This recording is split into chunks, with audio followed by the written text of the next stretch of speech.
হলদিয়া পৌরসভার প্রাক্তন কাউন্সিলর বিকাশ জানার মেসবাড়ির ছাদ থেকে পড়ে অস্বাভাবিক মৃত্যু হল এক পড়ুয়ার। মঙ্গলবার রাতে হলদিয়ার গান্ধীনগরের চারতলায় বাড়ির ছাদে পিকনিক করার সময় পড়ে গিয়ে মৃত্যু হয় এক পড়ুয়ার। মৃত পড়ুয়ার নাম সৌমেন দাস, বয়স 19। এই পড়ুয়া কাঁথি দেশপ্রাণ ITI কলেজের পড়াশোনা করতেন। মঙ্গলবার রাতে একজন বন্ধুর ডাকে গান্ধীনগরে পিকনিকে গিয়েছিলেন। তারপর সেখানে দুর্ঘটনা ঘটে রাতে। কিভাবে এই পড়ুয়া ছাদ থেকে পড়ে গেলেন তা নিয়ে রয়েছে রহস্য। মৃত পড়ুয়ার মাথার পেছনে একটি চোট রয়েছে। ঘটনার পর তাকে উদ্ধার করে হলদিয়ার বেসরকারি হাসপাতালে নিয়ে যাওয়া হলে সেখানে চিকিৎসকরা তাকে মৃত বলে ঘোষণা করেন। পুলিশ দেহটি ময়নাতদন্তে পাঠিয়েছেন। এই ঘটনার জিজ্ঞাসাবাদের পর পুলিশ 7 জন পড়ুয়াকে আটক করেছে। ঠিক আছে, তারপরে গোটা পাড়ার লোক সব জমা হয়ে গেছে। এরকম পরিস্থিতি আর না, ছেলেটাকে চিনতাম না, না কোনো দিন দেখিনি। ওরা ওই ফিস্ট করছিল, পার্টি করছিল, ওইসব করছিল।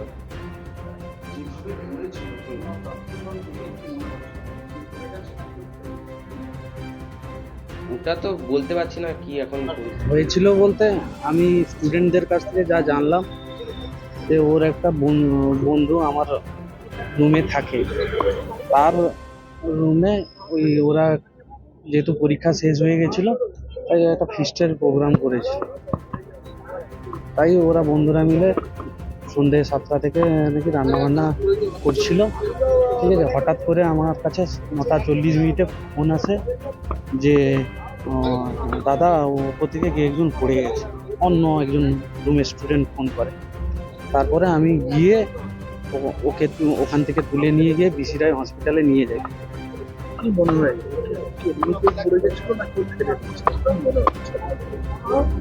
আমার কি করে বলি বলুন। ঘটনা ঘটেছে যেটা আমরা পরে জানতে পারলাম, সৌমেন আমার ভাইয়ের ছেলে বাড়িতেই ছিল। আর আমার বাড়ির পাশে একটা অনুষ্ঠান ছিল, বার্থডে প্রোগ্রাম ছিল। ওখানে খাওয়া দাওয়া করার পরেও বাড়িতে এসে রেস্ট নেয়। আমারই গ্রামের একজন ছেলে এবং দীঘাচুরের 2টো ছেলে বাইক নিয়ে আমাদের বাড়িতে আসে। তৎকালীন সময় আমার ওই ভাই কর্মস্থলে একটা জায়গায় কাজ করেছে, কোম্পানি ছিল, বৌমা বাড়িতে ছিল। ওই বন্ধুরা এসে আমার ওই ভাইপোকে ডাকে, সে যেতে চায়নি, যেহেতু এদের মাছ মাংসের ফেস্টি। আর আমার ওই ভাইয়ের ছেলেটিও নিরাম, মানে ও ভেজিটেরিয়ান, নন ভেজিটেরিয়ান নয়। তো বৌমা তখন বকাবি করছে, তারা যাবে না, তোরা ডাকছিস কেন, মাংস মাংস তো খায় না। তারপর বন্ধু বান্ধব হলে যা হয় জোর করে ওকে বাড়ি থেকে নিয়ে যায়। তখন প্রায় 5টা 10-15 নাগাদ তো গিয়েছে। এই ফেস্টিটা হচ্ছে কোথায় না, গান্ধীনগর। আমাদের যে এক্স কাউন্সিলর বিকাশদার 2টো বাড়ি, একটা বাড়িতে বিকাশদা বসবাস করে, আর একটা বাড়িতে মেস টাইপের আছে, সমস্ত কলেজের স্টুডেন্টরা ভাড়ায় থাকে। তো সেই বাড়ির 4তলাতে এই গ্লোবালে পড়ে 3টি ছেলে এবং এই আমাদের রানীচকের স্কুলে পড়ে একটি ছেলে, 4টি ছেলে ভাড়াইতে থাকে। সেই ছেলের সঙ্গে এদের সব বন্ধুত্ব, সেই সূত্রে ওখানে যাওয়া। এবার ওদের ওই মাংস টাংস হচ্ছে কি খাবে, আর কিছু ছেলে কি রুটি ফুটি কিনতে গেছে।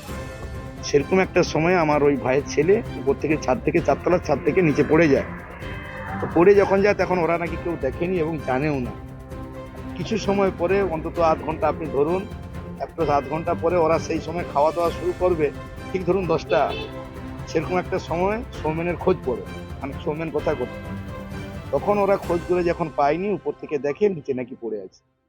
তারপরে ওই বাড়ির মালিক বিকাশ দাকে তার ছেলেদের ফোন করে ওরা, তিনিও দায়িত্ব সহকারে সঙ্গে সঙ্গে অন্য বাড়ি থেকে বেরিয়ে এসে তার নিজের গাড়িতে করে নিজে তুলে BC রায় হসপিটালে দেয়।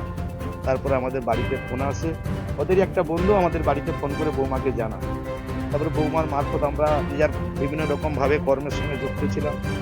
তারপরে আমরা আসি, আমি স্পটে যাই। আমি তখন জানতাম না যে বিকাশদার বাড়ি, পরবর্তীকালে জানলাম যেটা বিকাশদার বাড়ি। তারপরে আমার আর ভাইরা সব BC রায় হসপিটালে যায়। সেখান থেকে যখন হসপিটালে যায়, আমি আবার ওখান থেকে ব্যাক করে দিই। দেখুন, ব্যাপারটা অনেকটা ধোঁয়াশা। আমরা তো অ্যাকচুয়ালি চোখে দেখিনি, স্পটে ছিলাম না। কি মনে হয় আপনাদের? কিন্তু সেটাই বুঝে উঠতে পারছি না। এরা ছিল 7 জন বন্ধু, 4 জনকে বারে বারে পাওয়া যাচ্ছে, 3 জনের খোঁজ এখন অব্দি নিয়েছে না, মানে পাওয়া গেছে তাদের তারা ধোঁয়াশায় আছে। এরা বলছে দুজন রুটি কিনতে গেছিলাম, একজন মাংস রান্না করছিল আর ও ছিল, তাহলে ও পড়ে গেল, সে যদি মাংস রান্না করলো পড়ে গেলো জানলো না, তাহলে আর তিনজন বন্ধু কোথায় গেল? এটা একটা ধোঁয়াশা। 4 তলার উপর থেকে নিচে ছেলেটা পড়লো, ছেলেটা পুরো দুমড়ে মুমড়ে মারা গেল, তার মোবাইলটা একটু ক্যাচ হলো না, মোবাইলটা তার ঠিকঠাক ছিল না। তাহলে আর 3টা বন্ধু কোথায় ছিল? তারপরে ওই বাড়ির মালিক আমাদের লোকাল থানা, যেটা হলদা থানা, হলদা থানা আন্ডারে পড়ে। আমরা চেয়েছি, ক্ষতি তো আমাদের যা হওয়ার হয়ে গেছে, আমি তো আর ফিরে পাবো না আমাদের ছেলেকে। আমরা স্যারের কাছে এই আপত্তি রেখেছি, আর্জি রেখেছি যে সত্যি আমার ছেলে যদি এমনি নিজের থেকে পড়ে মারা যায় তাহলে সেটা আমাদের দুর্ভাগ্য, কিন্তু যে ছেলেগুলো বন্ধুগুলো ওর সঙ্গে ছিল, বড়বাবু কালকে ওদেরকে কাস্টডিতে নিয়েছে, এখন রেখেওছি, তো তার তদন্ত হোক।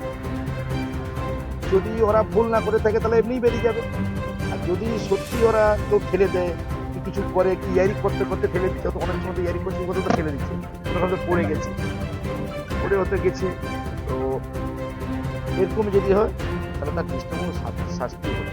কারণ আজকের দিনে যদি এটা কিছু না করে ছেলেদের এমনি ছেড়ে দেওয়া হয়, আগামী দিনে এরা আরো অনেক কিছু বড় কিছু করতে পারে। একটা টাইম হয়তো এমন আসবে এরা নিজের বাবা মাকেও হতে ছাড়বে না। একটা বিষয় একটা বলুন, যেখানে মেশে বাইরের কেউ অ্যালাউ না, সেখানে কি মনে হচ্ছে না যে মেশ মালিকদের আরো একটু বেশি নজর দিলে ভালো হতো? সেটা তো হওয়া উচিত ছিল, এবং ওখানে সিসি ক্যামেরাও লাগানো আছে।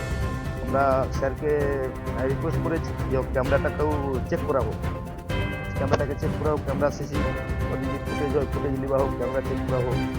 এবং আরও বলেছি সমস্ত ছেলেদের যে মোবাইল সঙ্গে আমার ওই ভাইপোর মোবাইল, ওই মোবাইলকে বের করানো হোক, লিস্ট বের করানো হোক, লাস্ট কার কার সঙ্গে ফোনে কথা হয়েছে, কোনো ঝামেলা ছিল কিনা, কোনো শত্রুতা ছিল কিনা, কোনো রাগ ছিল কিনা, দেখা হোক। এটা উনি বলেছে যেটা করবে, আপাতত তাদেরকে কাজটাতে রেখেছে। আমরা সেই তদন্ত দাবি করতেছি। উনি আমাদের কথা আশ্বাস দিয়েছে যে আপনারা না বললেও আমরা আমাদের সাথে আমাদের করতেই হবে তদন্ত। আপাতত সেই আশ্বাস নিয়ে আমরা এগোচ্ছি, উনি আমাদের পাশে থাকবে কথা দিয়েছেন। আপনার নাম? আমার নাম ত্রিদেব দাস।